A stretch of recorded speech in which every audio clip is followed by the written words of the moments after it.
Вы наверняка ловили себя на такой мысли, что успеть за тем, что происходит в сфере искусственного интеллекта, вообще никак нельзя. Как за этим следить? Голова разрывается, а в принципе это интересно. Что люди обсуждают на Reddit, на Твиттере, на Hacker News, просто в вебе, на других источниках. Как будто бы это просто невозможно постичь. Естественно, я тоже себя ловлю на подобные мысли, и круто, что таких, как мы с вами, их довольно много людей, и инструменты для таких людей тоже существуют. Вот одна из классных попыток — это скилл, который называется Last 30 Day Skill, и он делает мега очевидную вещь. Он повторяет все наши боли и говорит, что, используя этот скилл, мы можем промптить совершенно любой топик, тему, которая нас интересует. И этот скилл, что он сделает за нас? Он просканирует Reddit, X, YouTube, Hacker News, Polymarket и просто веб для того, чтобы найти самые главные моменты, которые обсуждались за последние 30 дней на этих источниках по заданной теме. Он находит паттерны, лучшие практики и то, что реально сработало у людей, и формирует это как такой обогащенный ответ, на основе которого он потом сможет выполнить наш промпт, причем по теме, которую мы ему и даем. То есть, по сути, он предлагает две фазы работы с пользователем. Сначала у вас возникает какой-то вопрос, который вы задаете, и просите вашу нейронку использовать скилл. По данному вопросу нейронка делает ресерч по тем ресурсам, которые мы только что проговорили. По найденным данным нейронка формирует свой собственный контекст, записывает туда все, что она нашла в определенном формате. После этого вы можете уже спросить какой-то очень практический вопрос по данному контексту, и нейронка начнет выполнять ваш промпт, имея в контексте все нововведения и последние паттерны, которые сработали для людей за последнее время. Нам с вами понадобится Claude Code, я рекомендую его открывать в Visual Studio Code, и тот самый скилл, который установлен в ваш Claude Code. Кстати, не переживайте, все ресурсы, которые я сегодня упоминаю, я помещу в свою бесплатную Telegram-группу, вы сможете зайти, забрать ссылки, забрать все, что есть, и повторять мой путь. По сути, мы можем забрать название скилла, вернуться в наш Claude Code и сказать «установи тот или иной скилл», и этот скилл установится в ваш нужный каталог самим Claude кодом, либо скачайте этот репозиторий и разверните у себя в каталоге .claude, потом skills и потом last 30 days, и поместите сюда свой скилл. После этого нам обязательно нужно перезапустить Claude Code. Мы выполняем /команду exit, потом Claude и попадаем в нашу сессию работы с Claude Code. Если мы в этом скилле перейдем пониже, мы увидим реальные примеры применения, и это реально круто выглядит и работает. Например, он говорит, что люди обсуждают, каким образом они пользуются Nano Banana Pro для того, чтобы генерировать крутые дизайны. То есть они обсуждают промпты, схемы. Он говорит, что вот люди переходят довольно мощно на JSON-промптинг и достигают классных результатов, и это все основано на его реальном ресерче по Твиттеру и Reddit. Он говорит, достаточно спросить вот такой вопрос, Nano Banana Pro промптинг, и все, что окажется актуальным, свежим и работающим за последние 30 дней, окажется в контексте у нашей нейронки. Давайте вставим эту команду, убедимся, что это подсвечено синим, то есть наш скилл применяется, нажимаем Enter и ждем, к чему придет нейронка.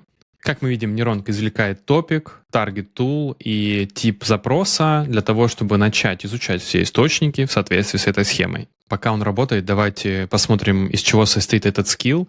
Здесь на самом деле интересная вещь. Он пытается получить доступ к Твиттеру, используя наш браузер и куки в нашем браузере. Если у нас есть аккаунт в Твиттере, и мы залогинены в текущей сессии нашего браузера, он попытается через наш аккаунт сделать ресерч по Твиттеру, что на самом деле очень здравая, классная идея. Здесь можно почитать, как он делает остальные запросы и формирует свой контекст. Здесь вы видите, он переходит к обычному веб-серчу. Да, конечно, мы разрешаем изучить все, что ему нужно, чтобы сформировать для нас классный материал.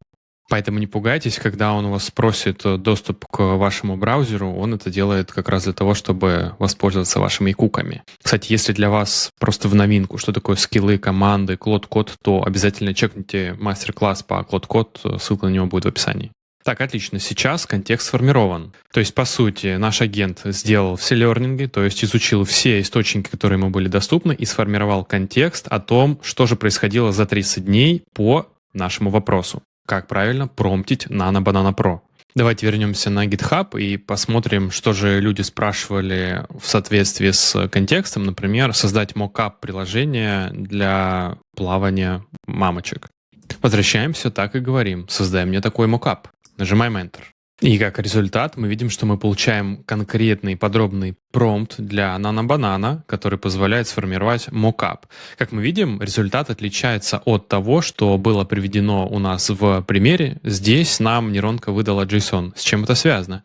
С тем, что на момент, когда формировался вот этот запрос, люди в Твиттере и вообще в социальных сетях, в интернете обсуждали, каким образом правильно промптить, используя JSON NanoBanana. Сейчас же он заметил, что люди перестали так активно обсуждать именно промптинг через JSON и начали промптить досконально, объясняя человеческим языком, чего они хотят добиться. Мы просто забираем этот промпт, и нам нужно где-то достать NanoBanana. Кстати, тут я вижу, что он базирует свои навыки на основе отсмотра 10 веб-страниц, не используя Twitter и Reddit. Ну ладно, хотя у меня он спрашивал разрешение туда постучаться. Давайте, тем не менее, протестируем этот промпт, забираем его. Идем в наш Gemini, говорим, что мы хотим создать картинку. Давайте будем использовать Pro-версию и вставляем наш промпт.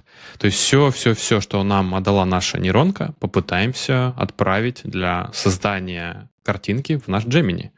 Видим, что используется NanoBanana 2.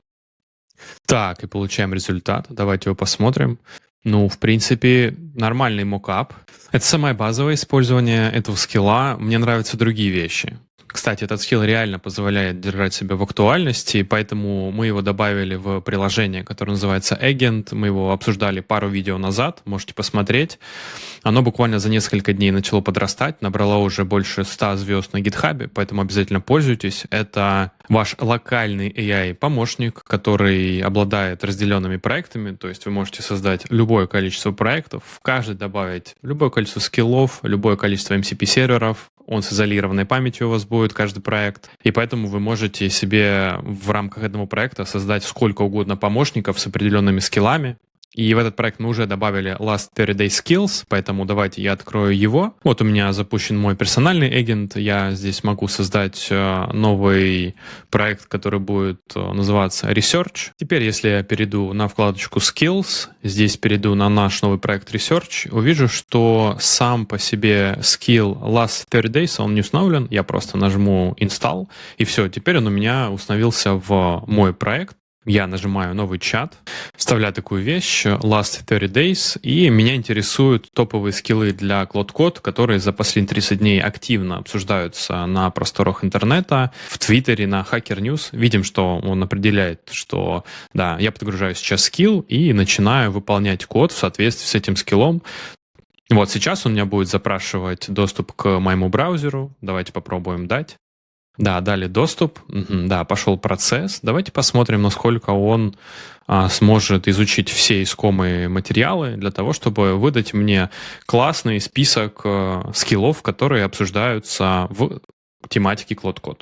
Да, я только что прочитал документацию. Даже если у вас есть аутентификация в Reddit и Твиттере, но нету API ключа для вашего X-аккаунта, то поиск по Твиттеру осуществляться не будет. Соответственно, будем полагаться только на Reddit и на обычный веб-серч. Но если вы сформируете себе API-ключ, вы можете его поместить в переменное окружение вашего агента, и все будет работать. Вот прошло у нас буквально 3 минуты, и мы видим, что ответ нам прилетел.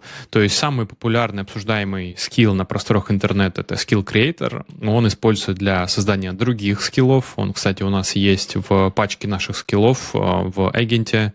Word Document Skill, то есть скилл для создания структурированных слайдов и speaker notes. Скилл для усиления картинок, который позволяет без редактирования картинки улучшать их. Кстати, про этот скилл я не знал, пора изучать. И так как здесь есть cron jobs, то есть запланированное выполнение, вы можете, например, выполнять такую процедуру раз в несколько дней, подбирать себе все актуальные скиллы и отправлять их, допустим, списком в ваш Telegram и таким образом автоматизировать для себя эту рутину изучения новых скиллов. Ну что, обязательно пробуйте этот скилл, обязательно пробуйте агент, изучайте Claude Code, и до встречи в следующий раз.